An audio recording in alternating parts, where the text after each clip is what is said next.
Presiden Prabowo Subianto bertemu dengan Presiden ke-7 Republik Indonesia Joko Widodo di Solo. Istana menyebut ini adalah pertemuan dua sahabat. Apakah ada makna lain dari sekedar silaturahmi? Kami akan membahasnya bersama Hafizul Mizan Piliang, tenaga ahli Kantor Komunikasi Kepresidenan dan Direktur Eksekutif Indikator Politik Indonesia Burhanuddin Muhtadi. Selamat petang Mas Hafiz, Mas Burhan, terima kasih sudah bergabung bersama kami di Kompas Petang. Selamat petang Mbak Cynthia. Ya Mas Hafiz, ini Istana sudah bilang bahwa pertemuan dua besti tidak ada yang spesial. Apa sebenarnya yang dibicarakan antara Pak Prabowo dan juga Pak Jokowi? Iya, yang kita ketahui tentang pembicaraan tentu tidak banyak yang berat ya. Jadi memang pertemuan ini memang pertemuan dua orang besti. Yang pertama sih memang kita bisa mengkonfirmasi bahwa Pak Prabowo memang bekerja di hari Minggu. Pak Prabowo luar biasa ya, beliau datang dari Jakarta ke Papua Selatan untuk mengunjungi daerah lumbung pangan. Kemudian ketika pulang ke Jakarta beliau mampir di dua tempat, yaitu di Bali dan di Solo, bertemu dengan sahabatnya. Nah, kenapa kita tahu kalau ini pertemuan persahabatan? Sama sekali tidak ada kunjungan yang sifatnya kenegaraan, tidak ada mobil kenegaraan, dan suasana pun sangat santai, dan Pak Prabowo juga Pak Jokowi terlihat persis sangat nyaman. Jadi memang tidak membicarakan hal-hal yang sangat berat. Sekjen Partai Gerindra sendiri juga mengkonfirmasi bahwa ini adalah pertemuan yang sebenarnya Pak Prabowo sudah menjanjikan untuk berkunjung kepada Pak Jokowi setelah Pak Jokowi berada di Solo. Jadi 14 hari setelah pelantikan, inilah pertemuan kedua dari dua orang sahabat ini yang akhirnya mereka makan nasi goreng bersama. Jadi menurut saya terlalu jauh kalau ini diartikan bahwa ada sesuatu yang terkait politik, yang terkait hal yang sangat berat, dan Pak Prabowo juga sudah sampaikan bahwa ini tidak ada kaitannya dengan politik. Demikian Mbak Cynthia. Mas Burhan, kalau dibilang tidak ada kaitannya dengan politik, bahkan tidak menggunakan fasilitas kenegaraan, menurut Anda bagaimana? Pertemuan dua tokoh politik saya kira wajar kalau dimaknai sebagai pertemuan yang punya muatan politik. Namanya juga dua tokoh politik, satu mantan presiden, satu presiden yang masih menjabat. Jadi kalau kemudian muncul tafsir bahwa pertemuan dua tokoh ini itu punya kandungan politik yang besar, ya wajar saja. Karena keduanya adalah tokoh politik paling punya pengaruh kan di Republik ini ya. Nah, pertanyaan yang muncul kemudian adalah mengapa pertemuan tersebut digelar hanya kurang dari 1 bulan setelah Presiden Prabowo resmi dilantik sebagai orang nomor 1 di Republik ini. Nah, mungkin saja pertemuan tersebut ingin menunjukkan bahwa Pak Prabowo seorang yang sangat peduli dan sekaligus menunjukkan perhatian seorang Pak Prabowo kepada Pak Jokowi. Dan mungkin saja ini bagian dari semacam janji Pak Prabowo untuk dipenuhi setelah Pak Jokowi tidak lagi menjadi presiden, kemudian berkunjung ke Solo langsung, ya.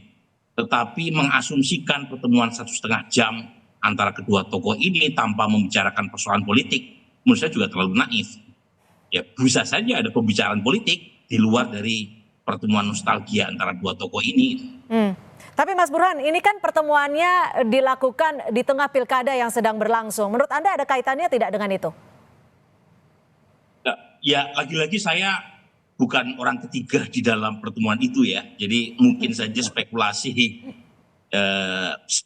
jawaban saya jauh lebih kuat ya ketimbang apa yang senyatanya terjadi di pertemuan tersebut. Tetapi saya tidak menutup kemungkinan kedua tokoh juga menyinggung pembicaraan berkaitan dengan pilkada. Dan menurut saya wajar kalau kemudian kedua tokoh sesekali menyinggung pembicaraan soal pilkada di Jawa Tengah. Apalagi lokasinya berada di Solo, pertemuan antara kedua tokoh, dan kedua tokoh kita tahu juga mendukung satu sosok yang kita tahu bersama namanya Pak Lutfi dan Gus Yassin yang didukung oleh koalisi Kim Plus ya. Mungkin juga menyinggung wilayah lain juga, wajar saja. Jadi menurut saya tidak ada yang istimewa kalau misalnya dua tokoh politik membicarakan masalah politik di luar dari urusan nostalgia. Oke, Mas Hafiz, memang pertemuannya hanya empat mata. Artinya memang yang mengetahui isi pembahasannya hanya antara Pak Jokowi dan juga Pak Prabowo. Tapi ini kan berdekatan dengan pertemuan sebelumnya Pak Jokowi dengan RK, Pak Prabowo juga dengan RK. Ada tidak bocoran pembahasan soal itu? Iya, tentunya tidak ada bocoran ya, karena seperti yang saya sampaikan tadi, memang pertemuannya berdua. Kalau beliau berdua yang bicara, ya tentu kita tidak tahu. Itu yang pertama. Yang kedua, berbagai permasalahan negara tentu juga banyak ya. Kita juga sedang melaksanakan berbagai program prioritas pemerintah, Oke, persiapan makan maaf, bergizi gratis. ditahan sampai di situ, Mas Ya. Hafiz. Kalau dibahas soal permasalahan dengan negara, dibahas dengan Pak Jokowi, apakah ini artinya Pak Prabowo tidak bisa mengkomunikasikan hal ini dengan Gibran, wakil presidennya? Poin saya bukan seperti itu. Jadi memang pembicaraan itu bisa jadi sangat banyak. Kalau kita mau berspekulasi, tidak hanya tentang pilkada, yang tentang hal lain pun juga banyak yang bisa dibicarakan. Jadi menurut saya kita tidak perlu terlalu fokus bahwa apakah ini berkaitan dengan Pak Ridwan Kamil, apakah berkaitan dengan pilkada.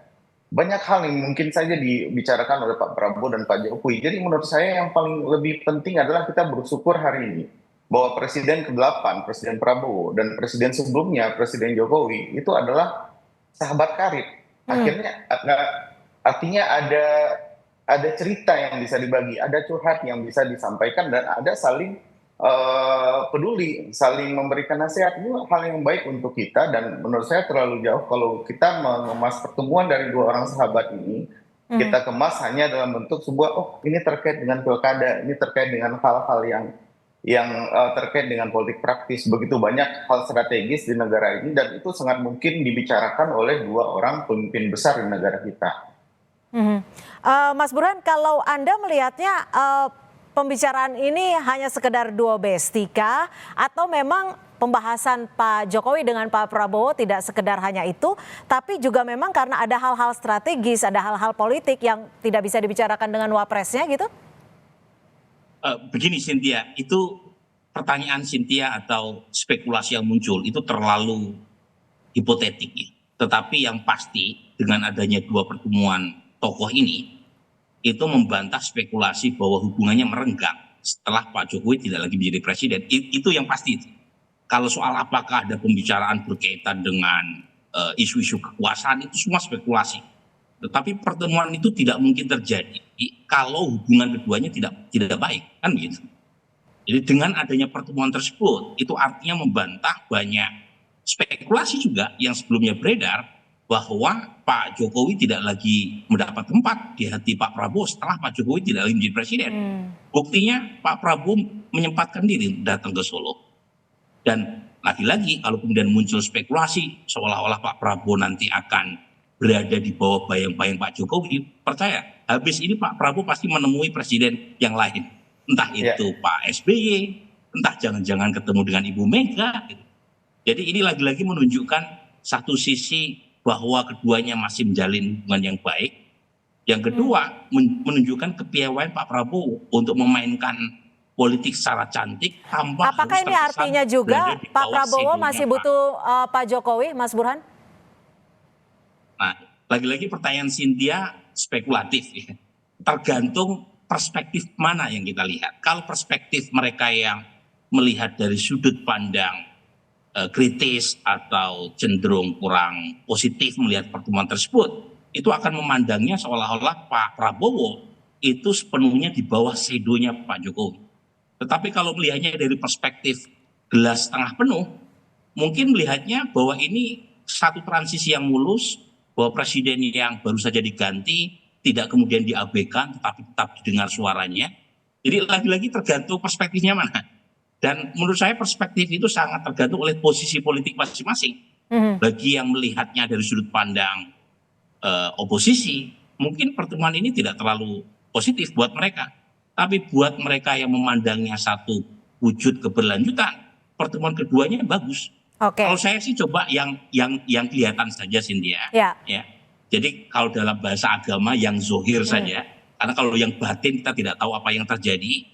Yang zohir dari pertemuan itu adalah keduanya masih memupuk hubungan yang positif. Oke. Meskipun tidak lagi menjabat sebagai presiden, Pak Jokowi masih dengar suaranya oleh Pak Jokowi. Oke, Mas Hafiz, singkat saja, Ya. ini pertemuannya direncanakan tidak kemarin? Atau tiba-tiba mampir, jadwalnya cocok, langsung datang ke Solo dan bertemu dengan Pak Jokowi? Apakah rutinitas ini akan terus berlanjut? Ya, tidak bisa disebut sebagai rutinitas ya. Pasti ada perencanaan tentunya dari internal kepresidenan, tapi memang kita tidak bisa bicara ini sebuah rutinitas. Yang penting ini hal yang baik yang disampaikan Mas Burhan itu juga tadi juga, bahwa hubungan ke depan akan sangat baik antara Pak Prabowo dan Pak Jokowi. Berarti dan kita berharap keberlanjutan pemerintahan ini dari hal yang sudah bagus, yang sudah dicapai oleh Pak Jokowi akan dilanjutkan oleh Pak Prabowo dengan ya makin baik ke depan. Kira-kira seperti itu. Oke, baik. Terima kasih tenaga ahli Kantor Komunikasi Kepresidenan, Mas Hafizul Mizan Piliang dan juga Terima Mas kasih, Burhanuddin Mbak Cynthia. Mutadi. Terima kasih sudah bergabung bersama kami di Kompas Terima kasih, Petang. Cynthia.